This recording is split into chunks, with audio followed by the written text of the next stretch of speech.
I'll be taking you through the sports continuum for Unit 6 Task 1.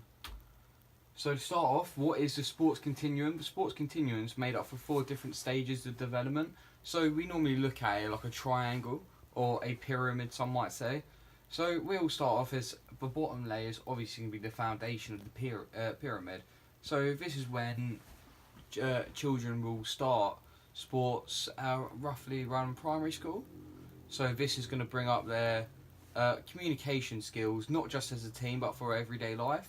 This is going to be focusing around their basic abilities, as in throwing, kicking, walking, and team interactions.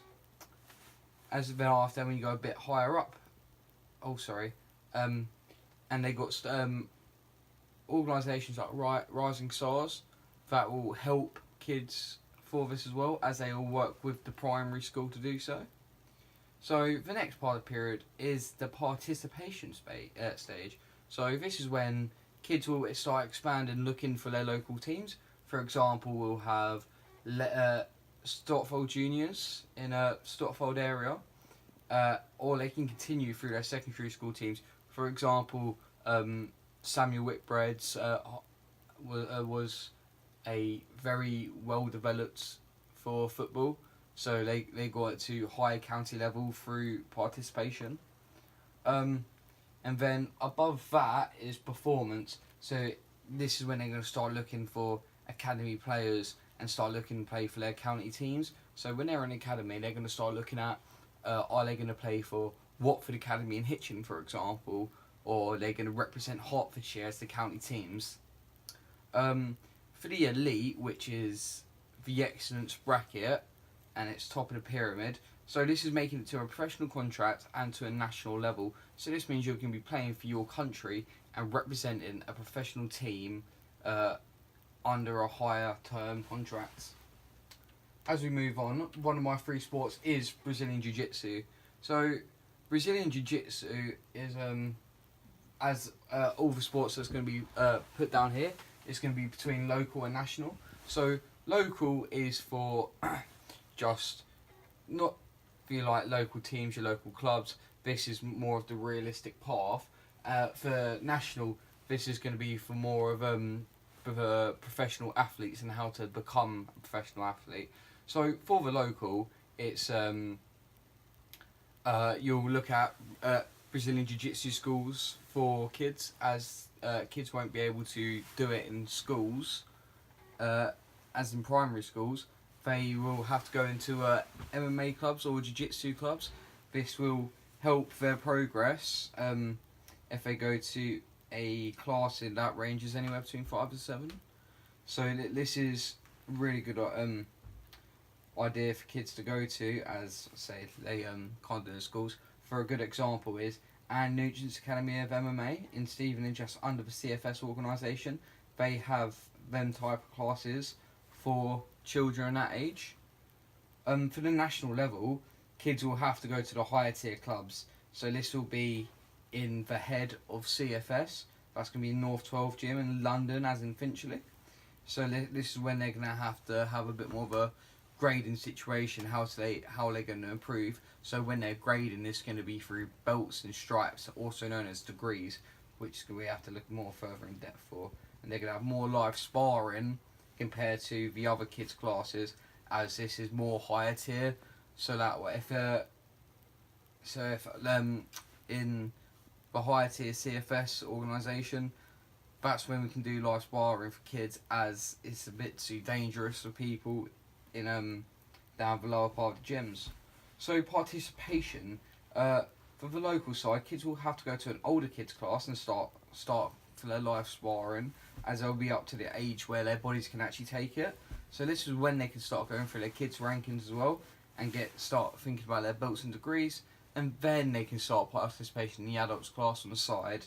And for the national side, this will get through the higher levels of grading, and they're going to have to push into the adult category. So once again, they're going to have to start at the white belt at the very beginning, but they still have their high, they're still a much higher belt in the kids class.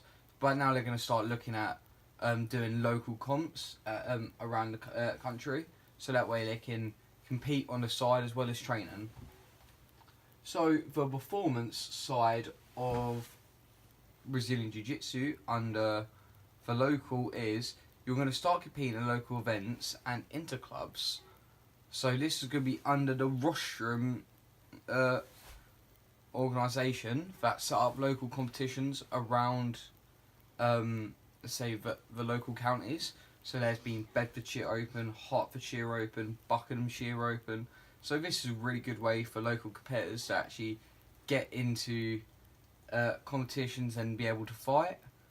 Most of the time, it's going to be led by the club owners. So when we went to Bedfordshire, that's under the Bedford Gym, as that's going to be the county's top team. For the national side is they're going to start looking to compete in the IBJJF Euros. So what the IBJJF is an organisation that sets an all-round rule set, and they'll also start making competitions around the world. So they've got European competitions and their world competitions. So when they're in performance, they're going to start looking at Euros. And for the elite category, that's when people in the local area can start competing at the IBJJF Euros and find the elite categories. So what the elite category is anywhere between purple belt and above, as there's 5 different ranks in Jiu-Jitsu: white, blue, purple, brown and black. So from the point where you get to purple, you need to fight in an elite category past that point. And under the elite national, this can be fighting in both the ADCC and IBJJF World Championships, and also fighting super fights as in Polaris and the Grappling's Quest.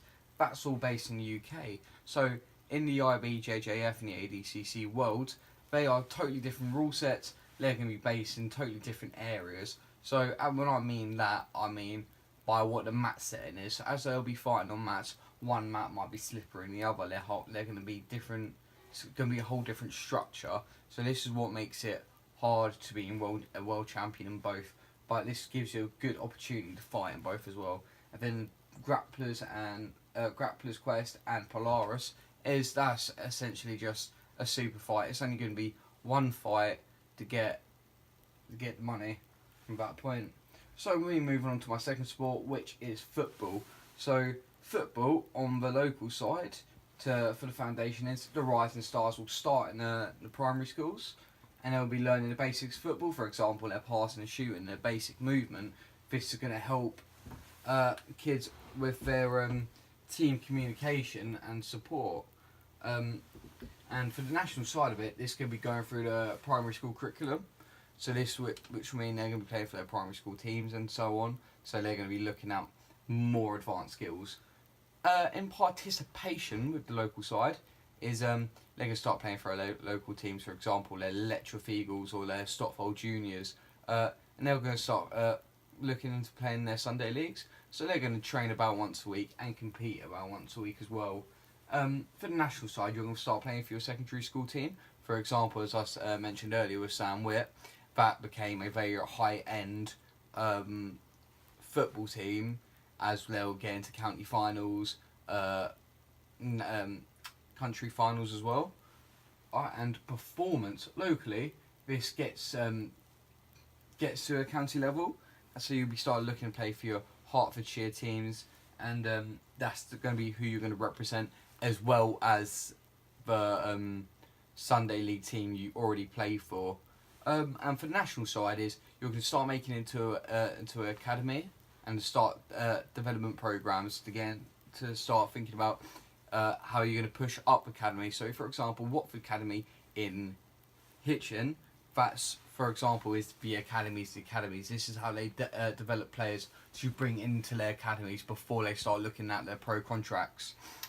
So for the elite nationals, this is when they make it as the academy player. So they're going to start representing their county and now the academy team that they play for. So for example, if you're playing Watford, you can also play for the Hertfordshire team as well. For their national elites, this is reaching to your pro contract also represent the national side in England. So if they make it in through the academy in Watford, they can make up to the first team. So once they're in the first team, they made it to a professional contract, and then after, if they got drafted to go into the English national side and start training with them, they can get a pro contract under them as well for the team they play for. And for my final sport, I have rugby. So rugby, once again, in for foundation, they are linked up with Rising Stars, as they're going to be in a primary school, and both football and rugby are part of the curriculum in the schools. So this is going to be Rising Stars will be sport apprentices teaching the basic skills of the sport. So when you're throwing, you're running, but there's going to be no contact. It's going to be more of a touch rugby base. And so for your national side will be your DCMs, that they provide the funding for the lessons hosted at primary schools. So they're going to go and teach how they're going to play rugby. That's going to be best suited for the children. Participation side for the local will be playing for your local rugby team outside of the school. So this is going to be as in your Hitchin rugby clubs or your Letchworth rugby clubs. So once again, you'll be training about twice a week, and playing about one game a week as well. So in the national sides, the RFU provide sessions for local clubs at grounds like Saracens, which is a higher tier company, to increase the amount of people playing women's rugby. As women's rugby is not a very popular sport, that's what they're trying to do to advertise it out a bit more. So for performance in the local side is you're going to start playing for your county level. So you can start playing for Bedfordshire, Hertfordshire, and then you're going to start training for academies like Saracens. But even if you haven't made it to Saracens, you're going to start training there beforehand to actually build up and get into the academy. So for the national side on performance, this will be playing at least once or twice a week under the Academy of Saracens, but we'll start to look in further development with the TDG's national development for under 18 women's. So this is essentially to build up and become a professional rugby player.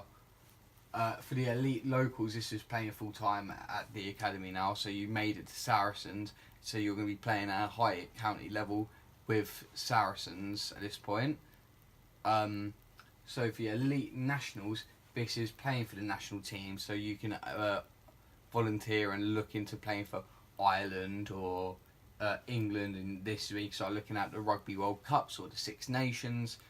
And when you're got to this pro contract phase, you can get sponsorships and fundings from big companies like BT Sport and Guinness.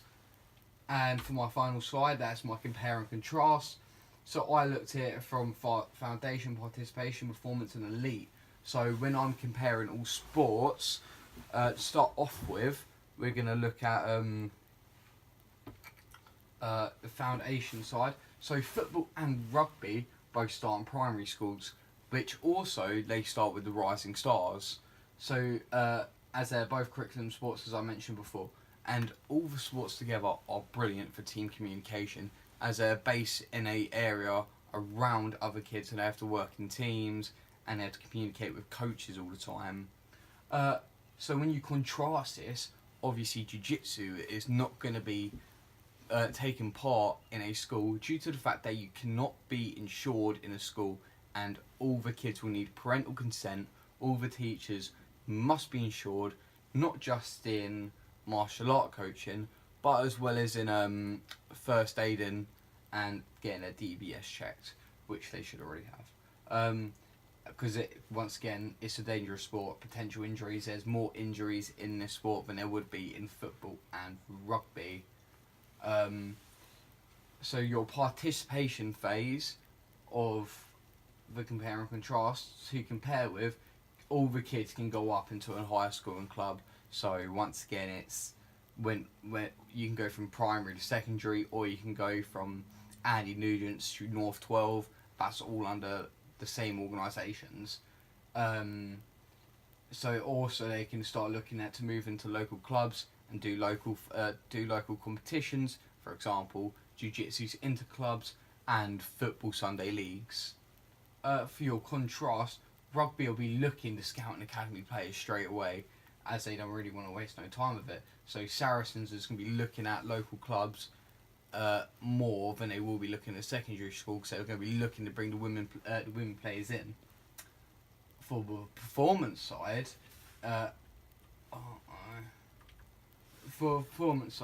academies will all be available at this point for both football and rugby, while everyone in jiu-jitsu is going to start looking at their higher tier clubs and start all competing at a much better level than they should be right now. So they'll all be fighting and competing all across the areas. So when they're playing an academy, they're going to start moving away from their county levels, while jiu-jitsu start going to look at moving out to the country for other competitions. But the only difference is jiu-jitsu is already going to be looking at the European and national competitions, while football and rugby all going to stay in their same leagues, as in their academy leagues or their Sunday leagues. For the final stage, which is elite, is obviously at the end of it all, they can all end in professional contracts or final academy stages. So this is when organisations are going to start to look at getting everyone to compete at a higher level and to get more of a support and a funding base. So also all the sports will sort of have a World Cup or a World's fighting competition of some way that they can all compete and participate in. And finally, for the contrast, in the local elite level for football and rugby, contracts to academies will still be playing in the areas, while jiu-jitsu can start looking to represent the country in the Euros. And for the national side of it, rugby could be volunteered, as in they can start looking at 2 different nations, unless in football you need to have that nation inside of you. As in rugby, you can apply for both Ireland and England, but if you're only British, you can only play for England in football. And that's all I have for you today. Thank you very much, and cheers.